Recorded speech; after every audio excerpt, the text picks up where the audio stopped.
Well, hello and welcome to another episode of Qué Pasa Hialeah. Hi, my name is Dr. Tony Cruz. I'm the campus president here at the Hialeah campus.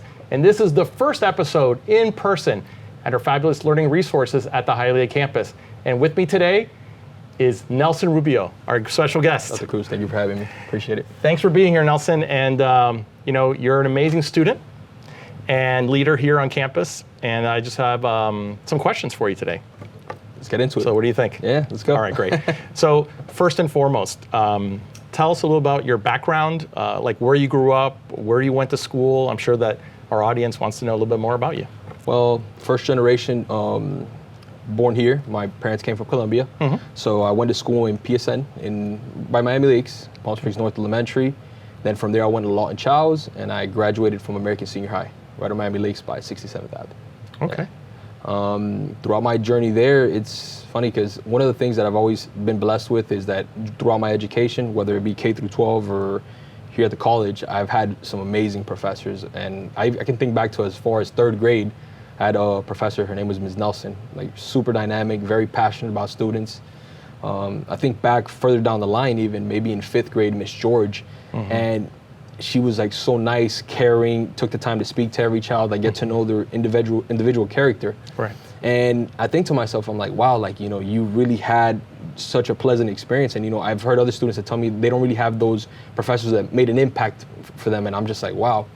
And then a little bit further down the line, one of my teachers in high school, Mr. Williams, who unfortunately passed away in 2020, he was a biology teacher, and he was just so dynamic. He was that professor that could reach even the most rebellious student. Mm-hmm. He could just make that connection with you and like make you listen and make you see the benefit of going to school, of getting an education. And not only that, but he went beyond just being an educator. Mm-hmm. He really was like a life coach in a sense, because he told students about things like financial literacy.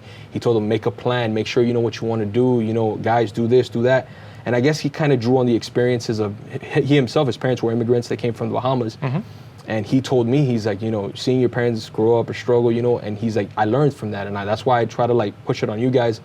A lot of the kids in American Senior High it's minority students. So it was like 50% Hispanic, 50% African American. Mm-hmm. And, obviously in the community, there's issues sometimes, and the students deal with things, but he really knew how to touch students and really like, give them a perspective of, you have the possibilities, you have what it takes to do it, and really like reach us.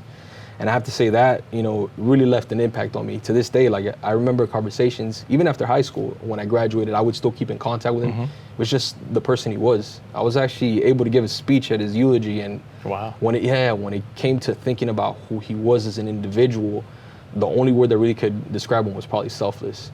Right. Yeah. Well, that's great. So I think that we all need those inspirational figures in our lives, Those are the people that motivate us, absolutely, get us going, help us reach our goals in life. So that's extraordinary.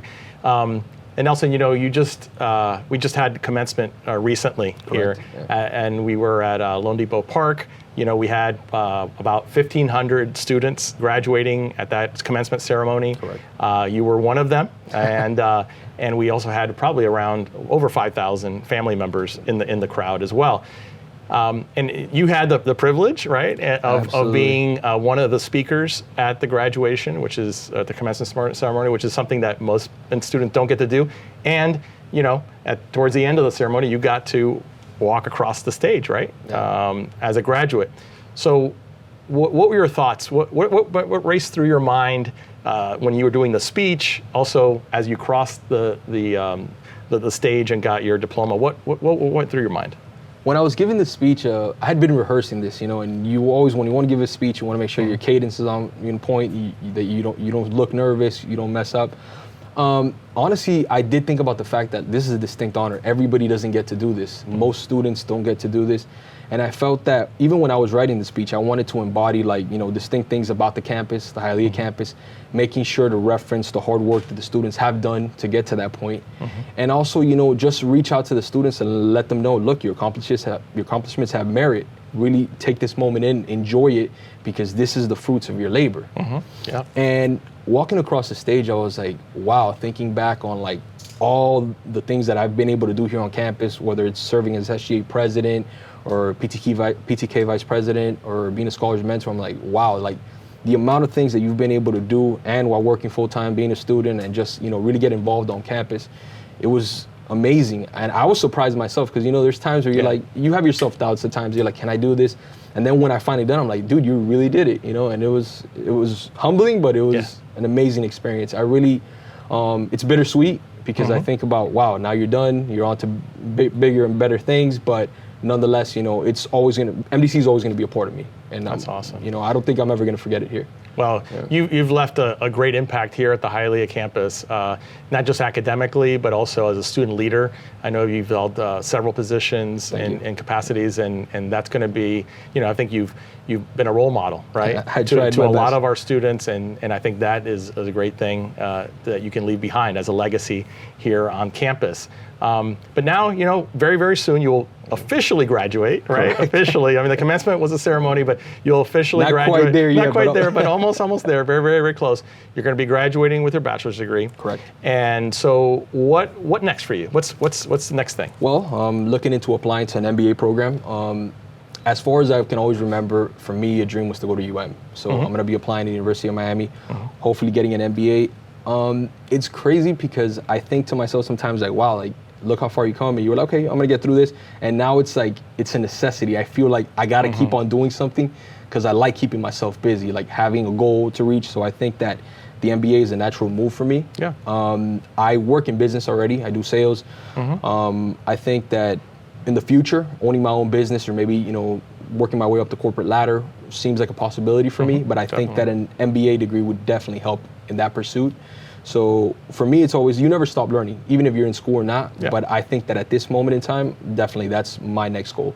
I believe I'm probably gonna have a meeting scheduled next week with an advisor. So I'm gonna be speaking with them, getting the ball rolling. But if not this fall, more than likely in the spring, I'll start. Oh, it's great that you're going to continue your education. Absolutely. Like you said, we have to all be lifelong learners. Absolutely. Because as lifelong learners, we grow as people. Correct. Right? We continue to growing, so that's really great. So the last question I have for you is really about words of wisdom. And we have our audience out there made up of students, made up of community members. And what words of wisdom would you give to our audience? I would say believe in yourself. Don't let doubt sneak in and, you know, make you doubt your abilities. Work hard. Make sure that you really pursue what you want to do. And remember that anything is possible. When I first started here, you know, and Dr. Cruz might not know this, I don't consider myself a conventional student because I went to school at 18 and I dropped out. Sure. At 18, and you know, my parents were pushing me, but at the moment, I didn't want to do it. It wasn't something that was coming out of my own will. It was like, you know, being pushed. Then at 25, I realized I'm like, you know what, I got to get back to school. And when I started here at Miami-Dade and what I've accomplished now, I'm just like, you know, left in awe and humbled because I'm like, you know, it was when I started applying myself, really had the maturity and said, I'm going to do this. I'm going to give it all I got. Yep. And the results show by today's outcome. But just believe in yourself. Don't let any doubt stop you. Don't let yourself, you know, the naysayers or anything. Even no matter how difficult a task may seem, if you have passion and you're willing to see it through, you can get it done. And that's a great lesson, I think, for all of us, because a lot of times students get disenchanted or lose their motivation. Correct. And sometimes they falter, they don't do so well, and they end up maybe stopping out and stopping their education. But you know, it's about continuous learning, and you're a great inspiration to them. That you can show that you can at some point maybe you weren't as focused as you should have been. I right? definitely wasn't. And but then you became focused with some maturity, but you didn't give up, and you continued, and you know that you're going to have a long life ahead of you. There's a long time to go. And so you want to make sure that you're prepared, and you're well on the way to doing that. Obviously, you got your degree from here. You'll go on and get your MBA, and you know the sky's the limit. Correct. So I want to thank you, Nelson, for joining Cruz, always a here pleasure. today. Thank you so much. For Qué Pasa Hialeah, and thank you for joining us today. And catch you next time on Qué Pasa. Thank you.